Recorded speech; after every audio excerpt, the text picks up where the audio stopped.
The availability of water resources determines the well-being, prosperity, and stability of societies worldwide. As fresh water becomes more scarce and is often unevenly distributed, tensions over its use are manifested in everyday life.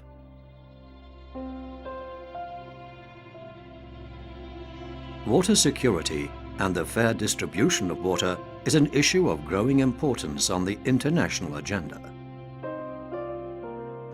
Water cooperation is urgently required as water recognizes no administrative borders.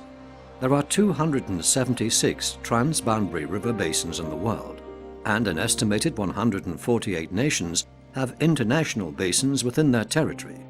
The stakeholders in these basins have different and sometimes conflicting needs, claims, and cultures. How do you build a communication channel between these different cultures? That is the key. That is the most difficult thing. And that takes time, because a cultural change is always taking time. Notwithstanding that it requires a great deal of financial investments, long-term investments. But if you invest into water, you invest into peace.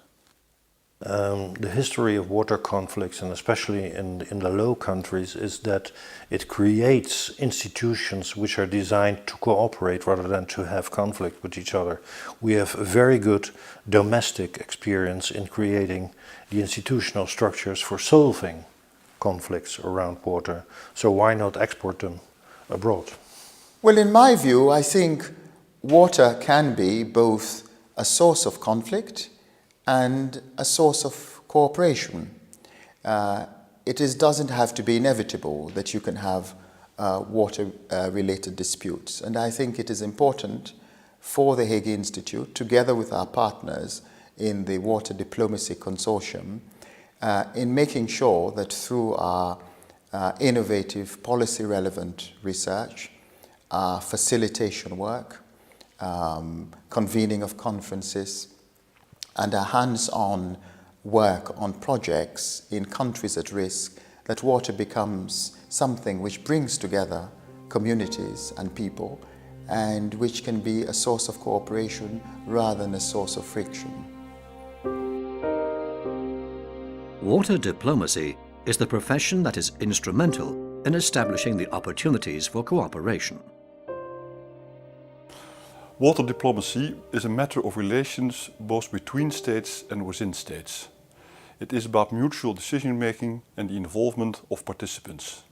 Stakeholder participation is therefore a vital element both in water governance and in water diplomacy.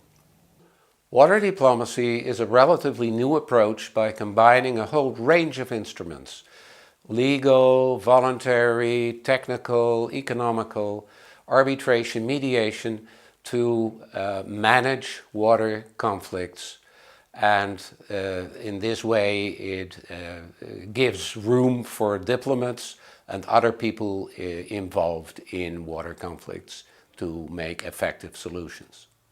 Well, I think, first of all, the biggest challenge is to have water diplomacy recognized as such.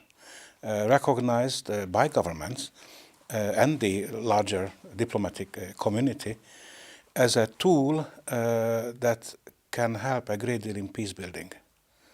But water diplomacy is very important because it plays an important role in preventing and managing water-related disputes, which is why we have made it a flagship project here at the Hague Institute for Global Justice.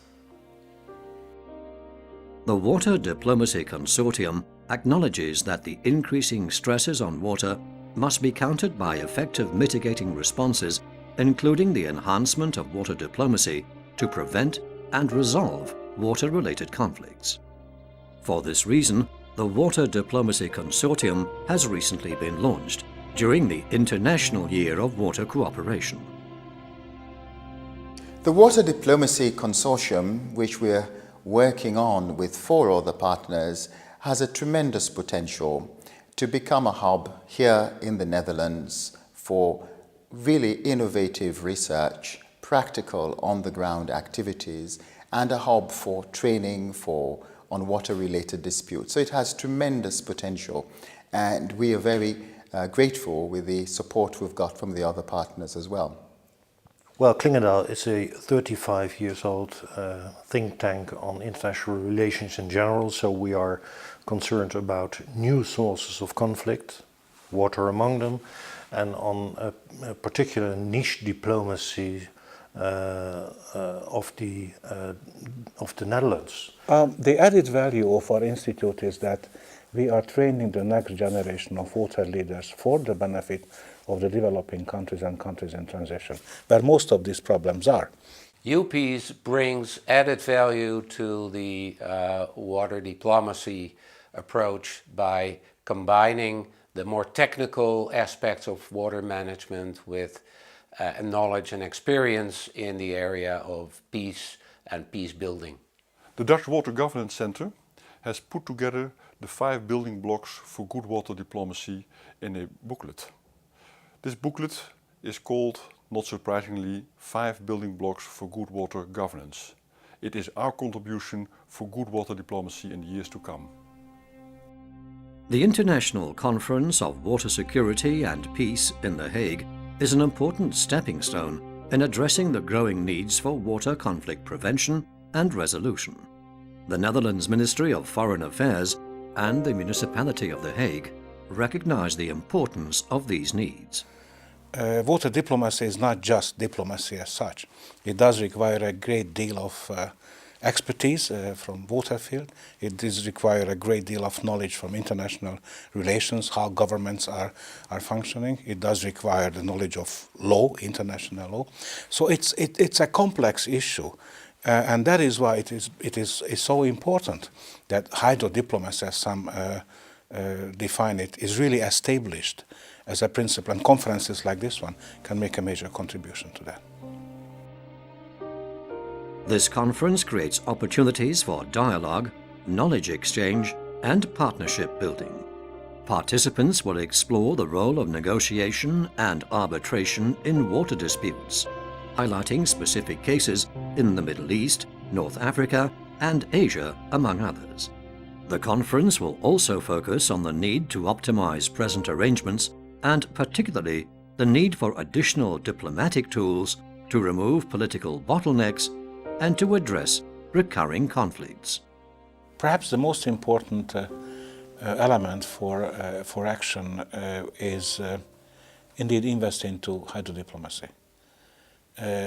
Create the next generation of leaders who are equipped with the necessary means to use water as a source of cooperation and as a source of conflict.